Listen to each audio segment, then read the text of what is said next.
My daughter called me on a Tuesday morning to tell me she had sold my woodworking shop. Not some of it. All of it. "Dad, we got $4,000 for everything," she said, and I could hear her smiling through the phone. "Ryan found a buyer on Craigslist. The guy came with a trailer yesterday while you were at your cardiology appointment. We figured it was the perfect time." I was standing in my kitchen holding a cup of coffee that had gone cold. I set it down very carefully on the counter the way you do when you're trying to keep your hands from shaking. "You sold my shop. Dad, you haven't used it in months. The insurance on all that old equipment was costing us a fortune. And you know Dr. Sebadayar. Pemberton said you shouldn't be lifting anything heavy. The dust alone—" "You sold my shop," I said again. "It was just taking up space." "Ryan got $4,000 for everything, which honestly is more than any of that old stuff was worth. You should be thanking him." I didn't thank him. I didn't say anything. I set the phone down on the counter next to the cold coffee and walked out to the garage. The rolling door was up, which is how I knew immediately. It's always down when I'm not in there. I keep it down to protect against humidity. That's the first thing my father taught me about wood. Humidity is your enemy, and you fight it every day or you lose. The shop was empty. 40 years of tools gone. The big bandsaw my wife Carol had bought me for our 20th anniversary. The hand planes arranged by size on the wall rack I'd built myself in 1987. My grandfather's draw knife, the one he'd brought over from North Carolina in 1952 when he moved the family north to Pittsburgh. All of it. Gone. There was a folded check on my workbench. $4,000 made out to my son-in-law Ryan. I stood in that empty space for a long time. The concrete floor still had the outline where the lathe had sat for 30 years. A clean rectangle where sawdust had never reached, surrounded by decades of accumulated grime and wood shaving residue. Evidence that something had existed there. Proof that it hadn't all been a dream. My daughter Stephanie and her husband Ryan had been staying with me for 8 months by then, ever since they'd sold their condo in Columbus and were figuring out next steps, which I'd come to understand meant Ryan was between jobs, and Stephanie was trying to have a baby and they needed somewhere to land. I had 4 bedrooms. I'd been alone since Carol passed in 2019. It made sense. Family helps family. That's what I'd always believed. What I hadn't understood was that staying with me had slowly become managing me. It started small. Ryan started paying my bills online, so you don't have to worry about it, Ed. Stephanie began making my doctor's appointments and driving me to them like I'd forgotten how to operate a car. My grocery list got vetted. "Dad, you can't eat red meat with your cholesterol." The thermostat got locked at 68 because Ryan ran hot. My Wednesday night poker game with the guys from the Elks Lodge got quietly discouraged because it kept him up.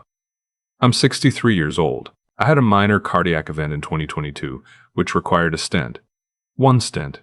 I take 3 medications and I walk 2 miles every morning. My cardiologist called me his model patient at my last appointment. But somewhere in the 8 months since Stephanie and Ryan moved in, I had been reclassified.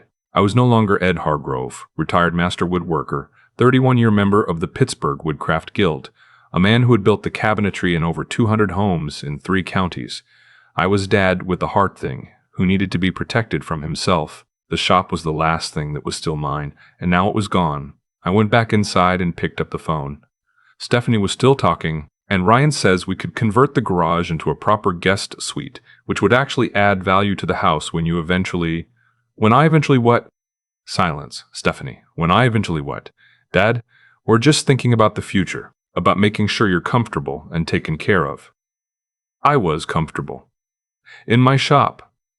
You were in there every day breathing sawdust with a compromised heart. It was irresponsible. I thought about telling her what that shop meant. I thought about trying to explain the 31 years of guild membership, the 2009 Pennsylvania Craftsman's Excellence Award sitting in my office, the standing offer from the Smithsonian's traveling exhibit coordinator who'd contacted me twice about featuring 3 of my pieces. I thought about my grandfather's draw knife and the way he'd shown me how to use it on a summer afternoon in 1974, his hands guiding mine through the grain, and how every time I picked it up after he died I could still feel that afternoon. I didn't say any of it. The words went somewhere they'd been going for 8 months, down into a quiet place where things get stored when you know they won't be heard. "You should have asked me," I said. "Dad, you should have asked me first." I hung up and called the number on the check. The buyer's name was Lou Ferretti. He answered on the second ring, and when I explained who I was and why I was calling, he went very quiet.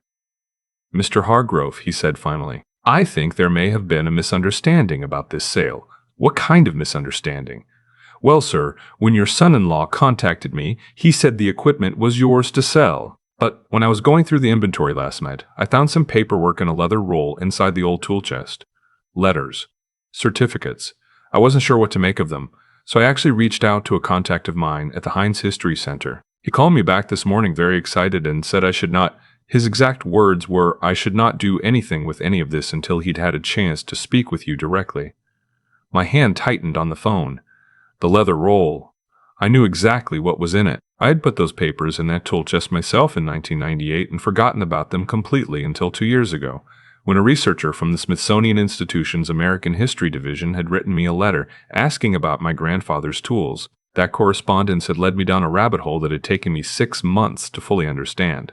My grandfather, Cecil Hargrove, had not simply been a furniture maker from North Carolina. He had been, according to 3 separate archivists I'd corresponded with over the following year, one of the last working practitioners of a specific joinery tradition that traced directly to the Free Black Craftsmen's Guilds of pre-Civil War Virginia. His tools, his personal tools, the ones he'd carried north in 1952, were documented artifacts. 2 of his hand planes were listed in a 1947 inventory compiled by the North Carolina Museum of History. His draw knife had a provenance letter from a collector who tried to acquire it in 1963 and been refused. I had tried to tell Stephanie about this. Twice, actually. Once in January when the Smithsonian researcher had written again asking for an update on my decision about the traveling exhibit, and once in March when a guild brother of mine named Pete had come over for coffee, and we'd spent 2 hours in the shop going through the documentation together. Both times Stephanie had been in the house. Both times she'd come to the doorway, said "That's great, Dad," and gone back to whatever she was doing. She had never asked a single question. Lou Ferretti agreed to hold everything until I could come by. I drove to his workshop in Shaler Township that afternoon, and what I found when I walked in stopped me cold. He had laid my grandfather's tools out on a clean workbench like they were museum pieces, which it turned out was exactly what they were. The leather roll was open beside them, the papers spread carefully on a piece of clean canvas. Lou was a big man, maybe 55, with careful hands, and the particular stillness that comes from a lifetime of working with wood. He looked at me when I walked in and said simply, "I think you need to tell me the whole story." I sat down, and I did. When I finished, Lou was quiet for a long moment. Then he picked up the phone and called his contact at the Heinz History Center. The man's name was Dr. Tout, Arthur Belling, and he arrived 40 minutes later still wearing his coat like he'd run to his car. Dr. Belling spent 2 hours with the tools. He wore cotton gloves and used a small magnifying glass and took approximately 80 photographs. When he was done, he sat down across from me at Lou's work table and said, "Mr. Hargrove, do you understand what you have here?" "I'm starting to," I said. The draw knife alone, if it's what I believe it to be based on the 1947 inventory and the provenance letter, would be a significant acquisition for any serious collection. But taken together as a documented set with a verified lineage to the pre-war Craftsmen's Guild tradition, we're talking about something of genuine historical importance. There are collectors and institutions who have been looking for intact tool sets from this tradition for decades. Lou had been listening from across the room. "What kind of value are we talking about?" he asked. Dr. Belling named a range. It wasn't $4,000. It wasn't $40,000. When Stephanie called me that evening, I let it go to voicemail.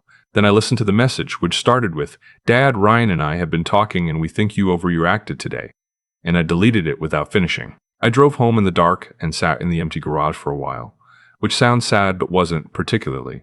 I'd spent a lot of time in that space over the years and I knew its dimensions without thinking about them. The smell of sawdust was still there, just faintly, caught in the cracks of the concrete. Memory is funny that way. It hides in corners.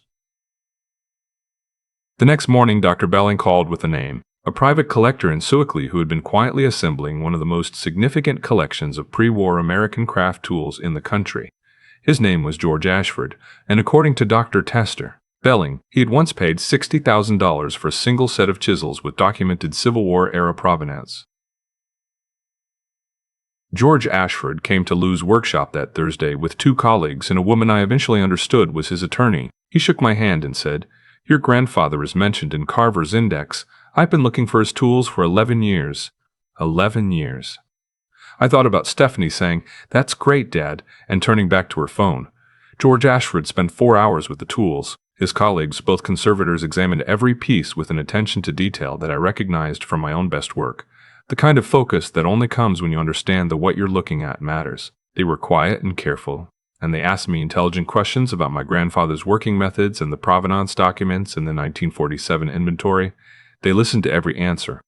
His attorney drafted a preliminary offer before they left. When she handed me the paper and I saw the number, I had to read it twice. Lou saw my face and came over. He read the figure and made a sound in the back of his throat that wasn't quite a word. "Is this negotiable?" I asked. George Ashford smiled. "Everything is negotiable, Mr. Hargrove, but I'd be surprised if we end up very far from that number." That evening, Stephanie and Ryan showed up at Lou's workshop. I don't know how they found out where I was. Probably my neighbor Carol Feynman, who means well and talks too much. Ryan walked in with the particular energy of a man who has decided he is about to fix something, and Stephanie was behind him with her arms crossed and her jaw set. "Dad," Ryan said, "we've been trying to reach you all day." "I know. We need to talk about this situation, Lou."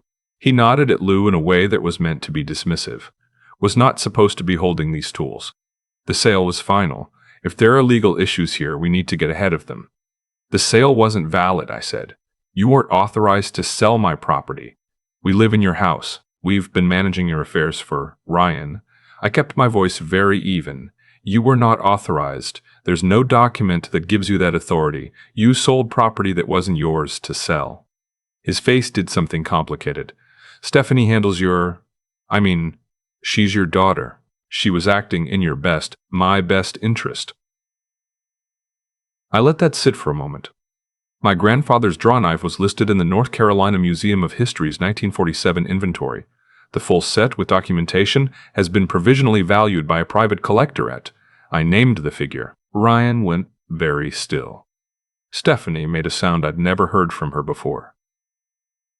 "That's not," Ryan started. "Possible? Real?" I thought the same thing when I first understood what my grandfather's tools actually were. I spent 6 months corresponding with archivists and museum researchers to verify it. I tried to tell you in January. I tried to tell you in March. I looked at my daughter. "You were in the kitchen both times. You said, 'That's great, Dad.' You didn't ask a single question." "I didn't know it was important." "You didn't know because you didn't ask. Because you'd already decided that anything I cared about in that shop was just old junk being hoarded by a man who needed to be managed." The room was quiet except for the sound of Lou moving around near his workbench, giving us space while staying close enough to witness. "Dad, please." Stephanie's voice had changed. The certainty was gone. We were trying to help. Ryan thought, "The insurance costs, and with your heart, my heart is fine. My cardiologist says I'm his model patient." "Nobody asked my cardiologist says I'm his model patient." "Nobody asked me." I picked up one of my grandfather's hand planes from the canvas and held it. It was a Stanley No. 5 from approximately 1938, and I knew its weight, the way you know the weight of something you've held 10,000 times. This plane belonged to my grandfather. He used it for 40 years. I used it for 30. Every time I pick it up, I can still feel him showing me how. Stephanie was crying by then, quietly in the way she'd cried as a girl, with her chin tucked down. "You sold that," I said, not angrily, just as a fact that needed to be said out loud, "for $4,000. Split between everything in that shop. You sold 40 years of my life and my grandfather's legacy for less than the cost of a used car, and you didn't ask me first, and you thought you were doing me a favor." Ryan tried once more. "Ed, if we'd known the value isn't the point, Ryan. I'm going to say this once, and I need you to hear it. If those tools had been worth exactly what you sold them for, if $4,000 was the honest market price, it still would have been wrong. Because they weren't yours. Because I didn't consent. Because you treated me like a problem to be solved instead of a person to be respected." Nobody said anything for a while. Lou's workshop smells like pine resin and machine oil and old wood, and standing in it with my grandfather's plane in my hand, I felt something settle inside me that had been unsettled for 8 months. Maybe longer. Stephanie asked if she could look at the tools. I said yes. She picked up the draw knife carefully. The way you handle something you've been told is fragile," and turned it in her hands. "Grandpa Cecil's?" she asked. "Yes." She was quiet for a while. "I remember him showing me how to whittle a stick when I was little. Down in the backyard, he had a knife just like this. That's the one." She set it down very gently. "Ryan hired an attorney the following week, not to contest anything, there wasn't much to contest, since the sale documents had significant problems, but to help negotiate a return of the tools and a settlement agreement that would keep the situation out of a courtroom. I agreed to that. I wasn't interested in court. I was interested in getting my grandfather's tools back into my custody, which happened on a Friday afternoon with Lou as witness and a notary who drove out from downtown Pittsburgh. I shook Lou's hand before I left. "Thank you," I said. "You could have ignored the paperwork in that tool chest." He shrugged. "I'm a craftsman. I know what old tools mean to people." He paused. "Besides, when I found that draw knife and I lifted it up and I read what it might be, I couldn't sleep until I'd made that call. Some things you just know shouldn't be in the wrong hands."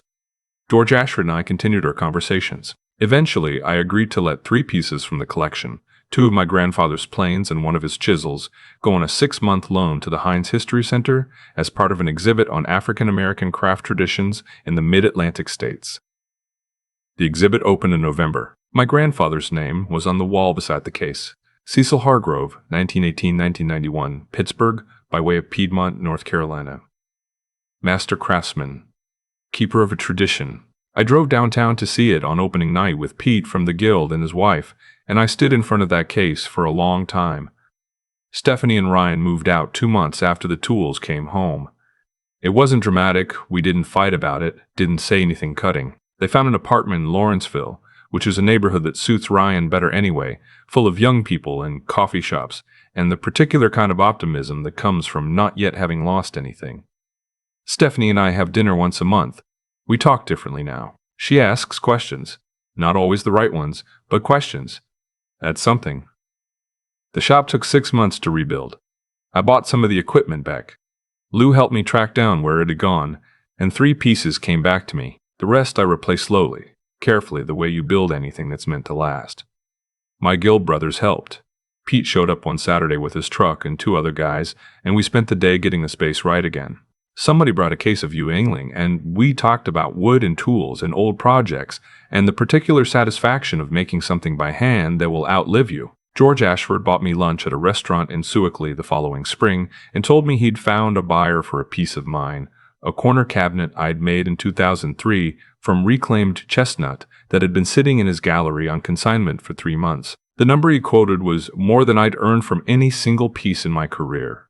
"You should have been showing your work publicly years ago," he said. "I know," I said. "I got comfortable." "What changed?" I thought about the empty garage. The check made out to Ryan, the look on my daughter's face when I told her what she'd sold. "I stopped waiting for the people around me to decide my work mattered," I said. "I found people who already knew. George raised his glass, and I raised mine, and we didn't make a toast out of it, which was right. Some things don't need ceremony. I'm in the shop most mornings now, early, before the neighborhood wakes up. I like the first hour when the light is just coming through the east window, and the wood is cool to the touch, and the day hasn't asked anything of me yet. I'm working on a blanket chest. White oak, hand-cut dovetails, the way my grandfather taught me, that I'm making for no one in particular, just making it because it wants to be made. Because the wood has something to say and I know how to listen. My grandfather's draw knife hangs on the wall above my workbench. The provenance documents are in a fireproof box in my office. I've had 3 institutions express interest in the full collection, and I've told all of them the same thing. Not yet. Someday, when I'm ready to think about legacy and what happens after I'm gone, we'll have that conversation, but right now, the tools are where they belong. In a working shop. In the hands of someone who knows what they are. Doctor, Billing called last month to tell me the exhibit had been extended for another 4 months due to visitor interest. He said they'd had 3 separate groups of school children come through specifically to see the craft tools section and that the docents had developed a whole lesson around my grandfather's story. I thanked him and hung up and sat in my shop for a while, just sitting, not working. The old electric clock on the wall ticked. Outside, a neighbor's dog was barking at something. The morning was ordinary and quiet and completely mine. My grandfather used to say that wood remembers everything that happens to it, every stress, every cut, every year it's spent as a living tree. He said good craftsmen respect that memory. They don't try to erase it. They work with it, follow the grain, and let the material tell you what it wants to become. I'm 63 years old. I have a stent in my left anterior descending artery and a mild cholesterol problem and a daughter who is learning, slowly, that listening is different from hearing. I have a shop that smells like pine and oil and history. I have my grandfather's tools on my wall and his voice in my hands every time I pick them up. I have, finally, exactly what I need. I've thought a lot about what actually happened in that empty garage. Not the legal part, not the money part, the part where I stood on bare concrete and looked at the outline where my lathe had sat for 30 years and felt something I couldn't quite name yet. What I know now is this: the way people treat your things is the way they treat you. Ryan didn't sell a bandsaw and a set of hand planes. He sold his judgment of what I was worth. Stephanie didn't fail to notice the leather roll of documents in that tool chest. She failed to notice me, the person who had been trying to tell her about those documents for 2 years, in the same kitchen, at the same table, while she looked at her phone. That's not a mistake. Mistakes are things you do without knowing better. What happened in my house over those 8 months was a slow, comfortable assumption, the kind that settles in when people stop seeing you as someone with interior life and start seeing you as a situation to be managed. I became Ed with the heart thing. I became the liability, the complication, the old man in the garage who needed to be redirected towards something safer and more sensible. And here's the thing about being reduced like that. You can either accept the reduction or you can refuse it. I had been accepting it for longer than I want to admit. Every time I started to talk about my grandfather's tools and changed the subject when I saw Stephanie's eyes go flat, every time I swallowed what I actually knew and let myself be talked past, that's not humility, that's erasure, and I was participating in my own. What Lou Ferretti did when he found that leather roll, calling Dr. Belling, waiting, holding everything, cost him a sale he'd already made. He did it because he understood, the way craftsmen understand things, that some objects carry weight that doesn't show up in the price. He had no obligation to me. He did it anyway. That's what integrity looks like when it has nothing to gain. George Ashford spent 11 years looking for my grandfather's tools. 11 years of searching for something he'd never seen because he understood its value from documentation alone. My own daughter lived in my house for 8 months and never once asked about the man those tools belonged to. I'm not angry about that anymore. Anger was the first response, and it was honest, but it wasn't the one worth keeping. What I kept was the clarity. There is a version of my life where I let that family dynamic continue, where I got smaller and quieter and let the garage become a guest suite, and eventually let myself become the thing they were preparing for.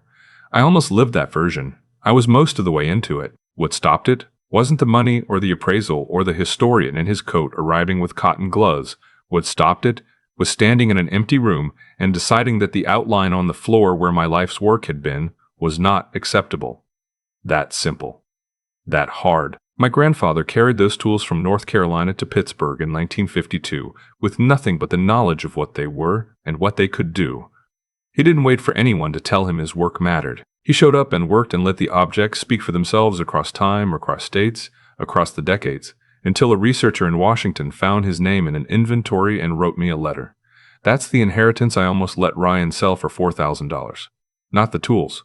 The example. The proof that a person who knows their own worth and keeps working and refuses to be made small leaves something behind that outlasts every person who ever underestimated them.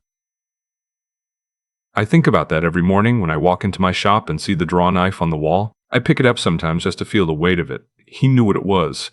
I know what it is. That knowledge didn't come from an appraisal. It came from paying attention, for a long time, to things most people walk right past. That's worth more than any number on any document. That's the thing that doesn't fit on a trailer.